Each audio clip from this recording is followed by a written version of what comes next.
The old photograph had sat on the mantel in the small cabin on Lake Winnipesaukee for nearly half a century, gathering dust and humidity until the edges curled like old secrets refusing to stay flat. The cabin itself belonged to the Harlan family, or what remained of it, tucked among white pines so dense they seemed to lean toward the water, as if listening. Summers there once felt endless, dragonflies skimming the surface, the distant thrum of motorboats, laughter carrying across the lake like stones skipped too many times. The photo was black and white, formal in its cheer. 13 people arranged on a checkered blanket beneath a massive red oak, its branches spreading like protective arms. Paper plates littered the grass, scraps of potato salad flecked with paprika, chicken bones picked clean, a half-eaten apple pie with a fork still stuck in it. A wicker picnic basket lay tipped on its side, spilling a checkered napkin. Everyone smiled. Wide, toothy grins, eyes crinkled against the July sun of 1978. A perfect company picnic for Harlan Paper Mills of Concord, New Hampshire. Except only 12 people had been invited. The Harlan family still owned the mill in those days, back when paper was still king and the Merrimack River carried the scent of wet pulp and chlorine bleach downstream.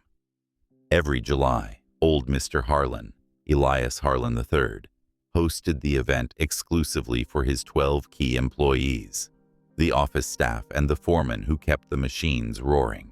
No spouses, no children, no hangers-on. The guest list was sacred, written in Elias's careful looping hand on company letterhead, then typed and filed. 12 names, 12 folding chairs loaded into the company's Ford Econoline van, 12 place settings of mismatched china brought from the Harlan summer house. But in the photograph, there were 13 Detective Mara Voss first encountered the image in late 2024. Eleanor Harlan, the last direct descendant, had died at 89 in a Concord nursing home, willing the family estate, including the lakeside cabin and all its contents, to the New Hampshire Historical Society.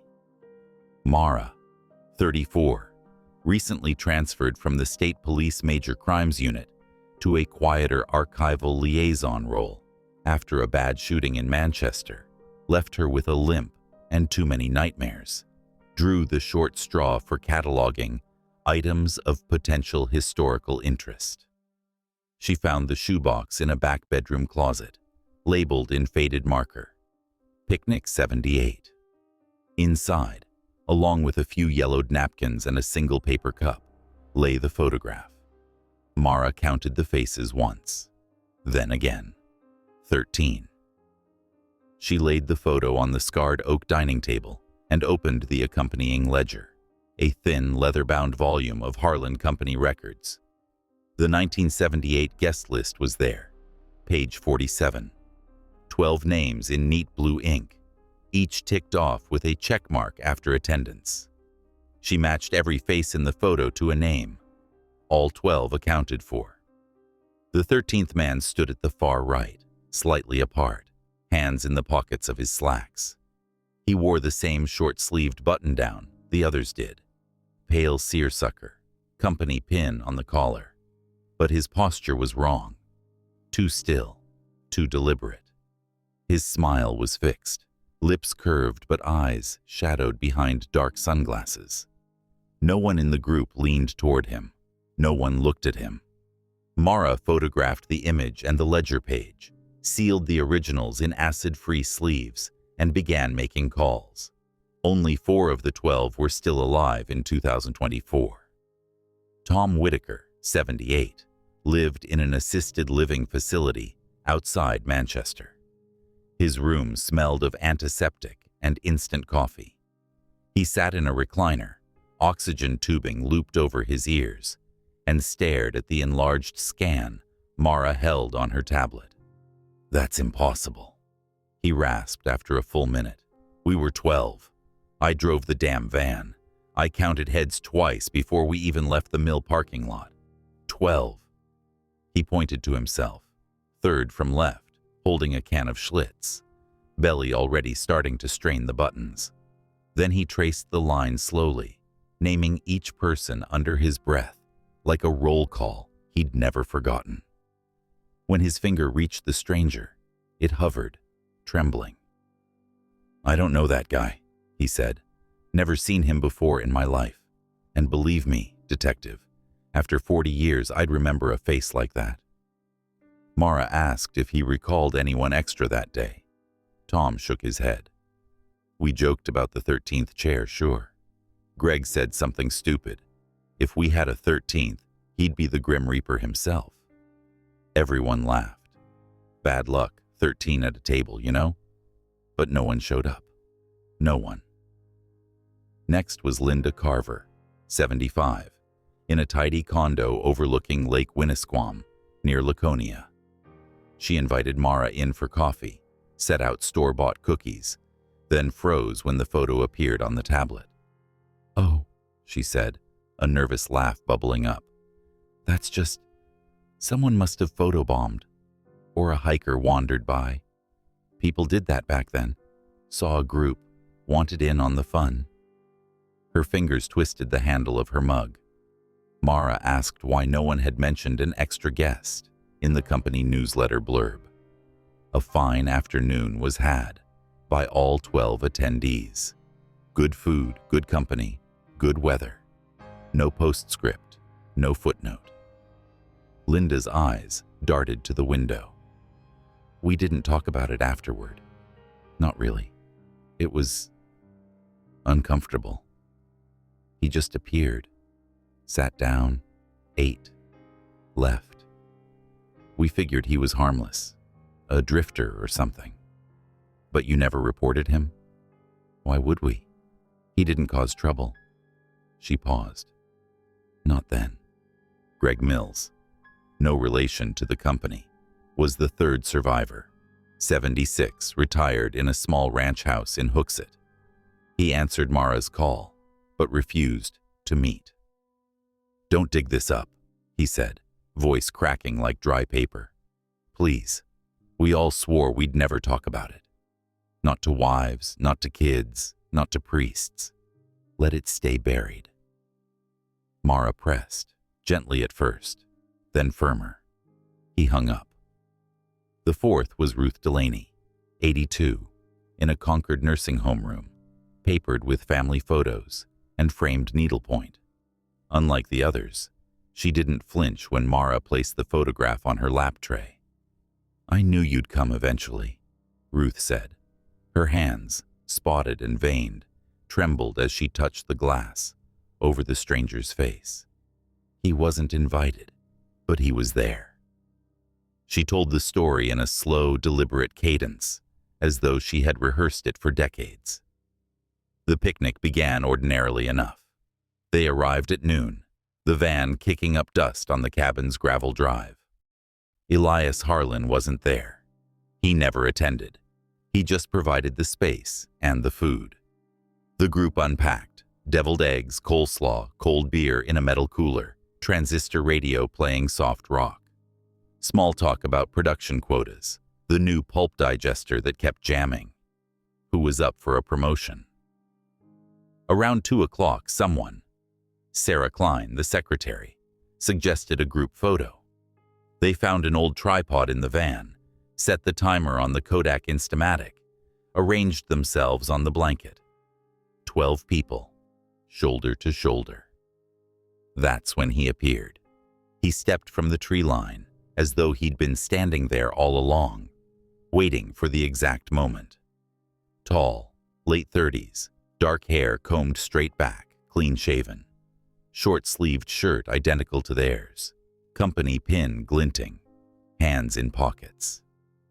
He said nothing, just walked to the end of the line and stood there as the shutter clicked. After the photo, he didn't leave. He sat on the edge of the blanket, knees drawn up. Someone, out of awkward politeness, offered him a sandwich. He accepted, ate slowly, laughed at jokes he couldn't possibly understand.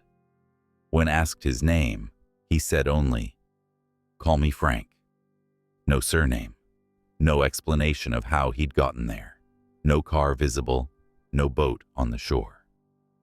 By 4 o'clock, the mood had shifted. The lake grew unnaturally still. No ripples, no loons calling. The air felt thick, pressing. Frank never removed his sunglasses, even when clouds slid across the sun. People began packing up early. He stood at dusk, brushed crumbs from his slacks with careful precision, and said, "Thanks for having me. I'll see you all again soon." He walked back into the pines. No one followed. The drive home was silent, except for the radio static. 2 weeks later, Mike Donnelly drowned in the Merrimack while fishing alone below the mill. His aluminum boat was found overturned, no life jacket. But Mike always wore one, bright orange, clipped to the seat. The coroner called it an accident. The family accepted it. 3 months after that, Sarah Klein's Buick went off Route 93 near the mill exit. No skid marks, no brake lights. She'd been the one who handed Frank the sandwich. Her car rolled 30 feet down an embankment. She was pronounced dead at the scene. By the end of 1979, 4 more were gone. Pete Russo, heart attack at 49, found slumped over his desk at the mill. Carol Hayes, house fire on a night her smoke detectors inexplicably failed. Jim Torrance, hunting mishap, shotgun discharged while he crossed a fence. Ed Lambert, fell from a ladder cleaning gutters, broke his neck. All ruled unrelated. All people who had been at the picnic. The remaining 6 never spoke of it again. They avoided reunions, avoided eye contact in the hallways. Copies of the photo were burned or torn. But one survived. Someone, perhaps Tom, perhaps Ruth, had hidden it away. Ruth leaned forward now, her voice dropping to a whisper. He wasn't a man. Not really. He was waiting for us to finish what we started. Mara frowned. What do you mean, finish what we started? Ruth's eyes filled with tears that didn't fall. That stupid joke about the 13th chair. Greg said it. If we had a 13th, he'd be death himself.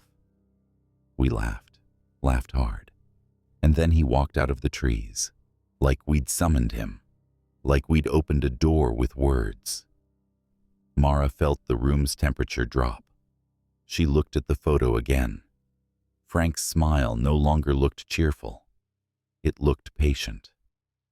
She thanked Ruth, promised discretion, and left. But discretion was no longer possible. Back in Concord, Mara requested old case files from state archives. No missing persons reports matched Frank's description in summer 1978.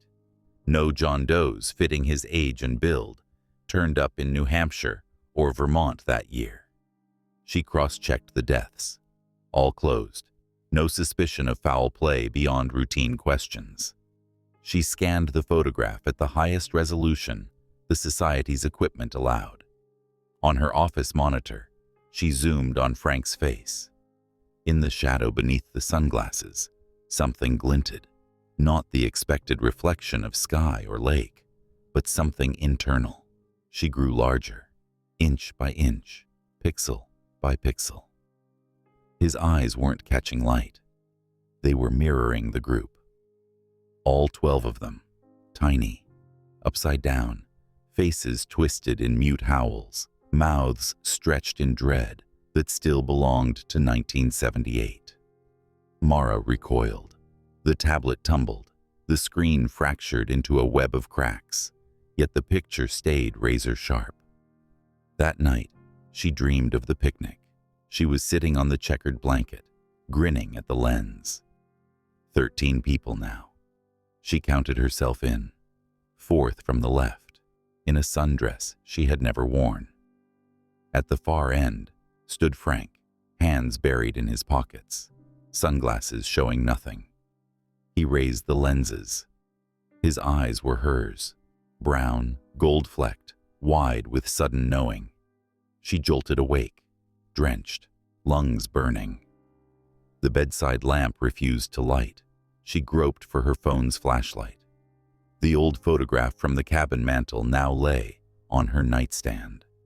13 smiling faces, one empty space where she had once been.